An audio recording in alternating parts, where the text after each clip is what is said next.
2019년도 기준으로 해서 테스나의 전체 매출 비중에 대해서 말씀을 드릴게요.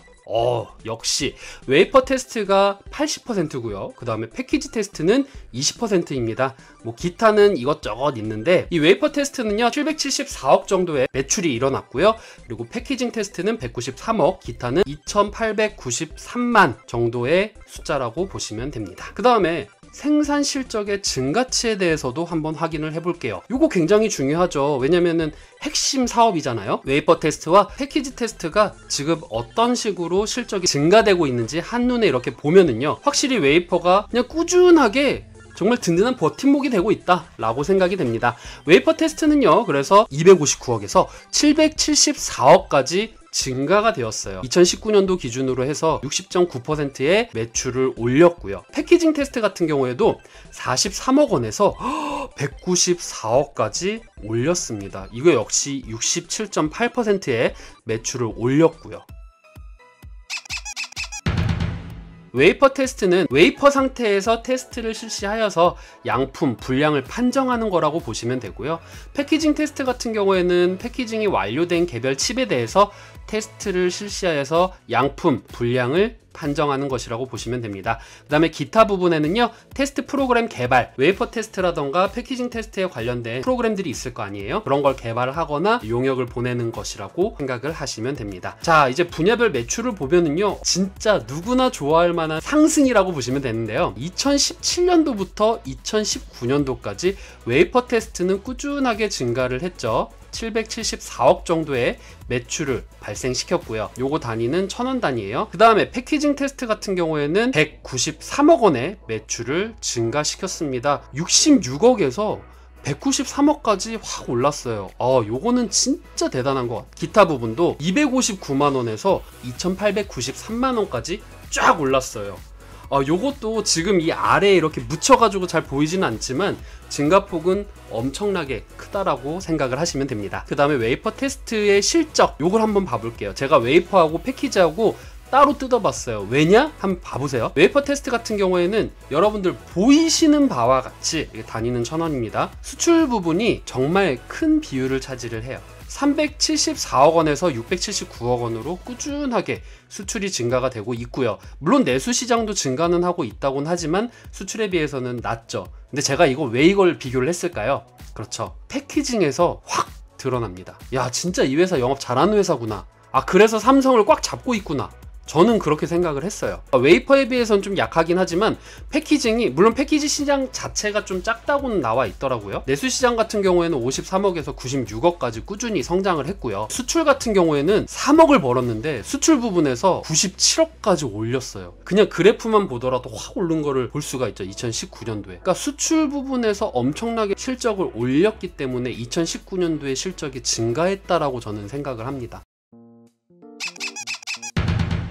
현금 흐름표는 연결 흐름표를 활용을 했습니다. 영업이익은 이렇게 보시는 바와 같이 이 파란색 부분인데, 전년 대비 315억이 증가가 됐어요. 17년도에서 18년도까지는 거의 200억 정도라고 보시면 되는데, 18년에서 19년도까지 올라갈 때는 315억이 증가가 됐어요. 현금 흐름도 마찬가지로 꾸준히 증가를 했고요. 시설 투자를 했음에도 불구하고 111억의 현금 흐름을 보유하고 있다라는 거는 정말 이 회사 영업 잘하고 있구나 라는 것을 저는 판단을 했습니다. 그래서 저는 솔직히 고민이 되는 게, 문제가 쥐어 짜내도 안 나오는 거예요. 이거 어떻게 문제를 어떻게 도출을 해야 되지? 억지로 한 부분도 있긴 하지만 그래도 나름의 고민일 거라고 생각을 하고 제가 적었습니다. 투자자의 입장에서도 적었고요, 그리고 취준생의 입장에서도 적었으니까 제 의견 그냥 참고만 하시고, 저 의견에 좀 동의하는데? 라고 생각하시는 분은 제 의견 참고해서 결과물을 만드시면 될 것 같아요. 자, 먼저 삼성전자가 약 80%의 비중을 두고 있어서 삼성전자가 다른 업체를 선정할 시 매우 큰 타격을 받을 수 있다라는 것은 일단은 지금은 아니에요. 왜냐면은 지금 삼성의 포부가 이미지 센서의 1위가 되겠다, 그러면은 보는 게 테스나잖아요. 현재 스마트폰에서 스펙적인 부분은 다 상향 평준화가 됐어요. 그럼 이제 차별을 둬야 되는 부분은 여러분들도 아시다시피 카메라적인 부분이잖아요. 그래서 S20이 앞에 내세운 게 광합중이 된다. 지금 당장은 삼성전자가 버릴 일은 없어요. 하지만 향후 몇 년 후에 또 세상이 바뀌고 테스나 말고 다른 거 할 거야 라고 얘기를 한다고 하면은, 이건 진짜 가정이에요. 정말 예를 들어서 가정이에요. 그런다고 하면 테스라에서는 굉장히 큰 타격이 될 거라고 생각을 합니다. 물론 RF라던가 다른 좋은 기술을 보유하고 있으니까 다른 해결 방안을 찾긴 하겠지만 국내 웨이퍼 테스트 시장 확대, 그러니까 확실히 웨이퍼 시장이 좀 빈약한 것 같다라는 생각이 들긴 들어요. 물론 해외랑 비교를 했을 때라기 때문에 그런 걸 수도 있지만, 그래도 국내에서 더 먹을 수 있는 것은 먹고 개발할 수 있는 건 개발해서 이 시장을 확대하면 좀 더 좋지 않을까라는 개인적인 생각을 하게 됩니다. 그리고 팹리스 회사가 현재 1위는 아니에요. 세계 1위는 아닙니다. 하지만 팹리스 세계 1위가 되었을 때 그런 걱정 안 해도 되잖아요. 삼성이 언제나 우리를 내칠지도 모르니까 이런 걱정 안 해도 되잖아요. 물론 영업 잘하는 회사니까 걱정은 안 되지만 1위가 되고 안 되고는 정말 큰 차이가 있다고 생각을 합니다. 1위가 되기 위해서 어떤 연구를 해야 될지 고민을 할 필요가 있다라고 생각을 하고요. 그리고 투자자 입장에서는 아무래도 삼성 아랫단에 있는 회사기 때문에 미중 무역 분쟁이라던가 코로나, 시장의 잡다한 소음으로 인한 비차익 거래가 일어났을 때 연계돼서 타격을 입을 수 있다라는 부분이 조금 문제가 될 수 있을 것 같아요. 2019년도 10월 5일날 발생한 신규 시설 투자에 관한 방향이 대다수의 전문가의 추측들, 그리고 제 개인적인 생각도 마찬가지지만 삼성의 요구가 있을 것으로 생각이 되는데, 이 해당 시설이 만약에 앞으로 어떤 방향성을 가르치는지 보면은 이 테스라의 방향성이 보일 수 있을 것 같아요. 예를 들어서 이미지 센서라던가 RF 칩이라던가 4차 산업과 관련된, 아니면은 2020년부터 이렇게 전쟁이 일어날 것이라고 예상이 되는 이미지 센서, 4차 산업, RF 칩 이런 거와 관련된 것이라고 하면은 테스라는 엄청나게 성장을 할 것입니다. 저도 물론 그렇게 생각을 하고 있어요. 사업 보고서를 뜯어 보니까 이럴 수 있을 것이라 추측이 되더라고요. 진짜 다른 전문가들이 왜 이런 생각을 했는지 알 것 같더라고요. 이건 진짜 극단적인 예입니다. 그렇다는 게 아니에요.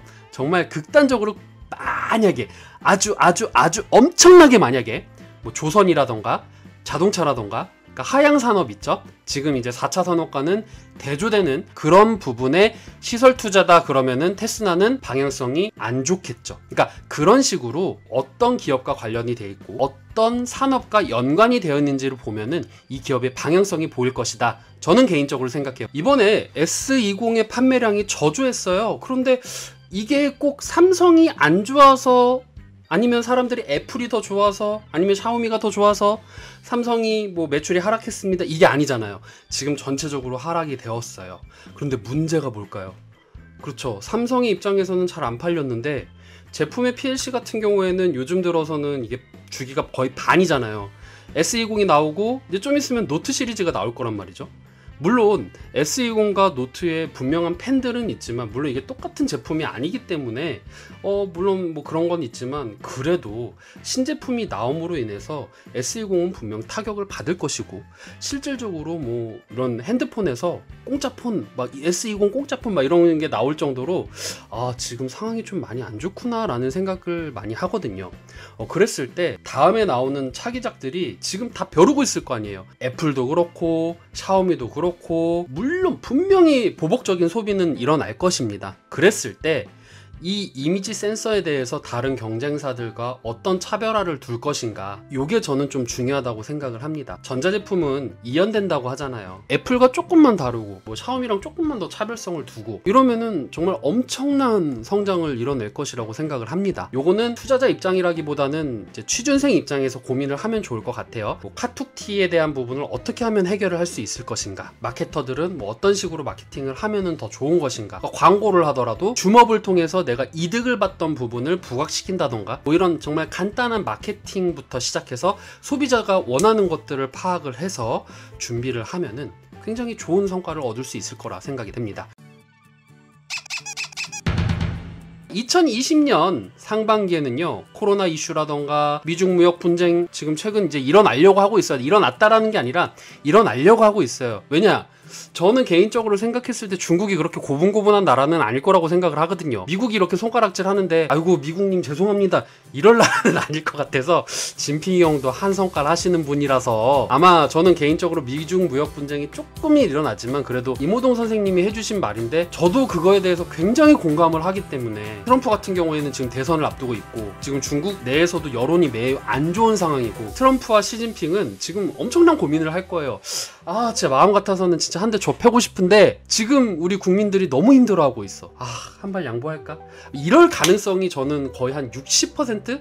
70% 될 거라고 생각을 해요. 하지만 이게 일어날 조짐이 보이는 것만으로도 투자에서는 이게 노이즈가 발생될 수 있거든요. 전 이제 어제 선생님한테 수업을 들었어요. 비차익 거래가 왜 발생이 되고 왜 시장을 공부를 해야 되는지를 저는 어제 무료 방송에서 배웠는데 정말 일리가 있는 말인 것 같아요. 시장이 어려우면 명분이 생기잖아요. 그랬을 때 프로그램들이 다 프로그램 매도를 바스켓으로 다 매도를 쳐버리는 거예요. 그러면은 당연히 그러니까 시가총액이 큰 애들 순으로 딱딱딱딱 떨어지겠죠? 그러면은 걔네들만 떨어지는 게 아니라 그 영향이 아랫단에 있는 애들까지 다 영향이 가겠죠. 이런 부분 때문에 투자자의 입장에서는 좀 좋은 소식은 아닐 거다라고 생각을 해요. 하지만 미중 무역 분쟁이 해결되거나 없어지거나 아니면 유가가 안정되고 달러가 안정되고 코로나 이슈가 해결되면은 자연스럽게 반도체 시장이 이제 올라갈 거 아니에요. 왜 반도체 시장이 올라가는지에 대해서는 간단하게 설명을 드리자면은 우리나라는 수출 국가잖아요. 지금 주요 수출처인 미국과 중국 모두 힘들어하고 둘이 또 싸우려고 하면은 가장 누가 많이 피해를 보느냐? 우리나라가 타격을 입을 수밖에 없다. 지금 이 어려운 시장에서 제일 먼저 타격을 받는 거는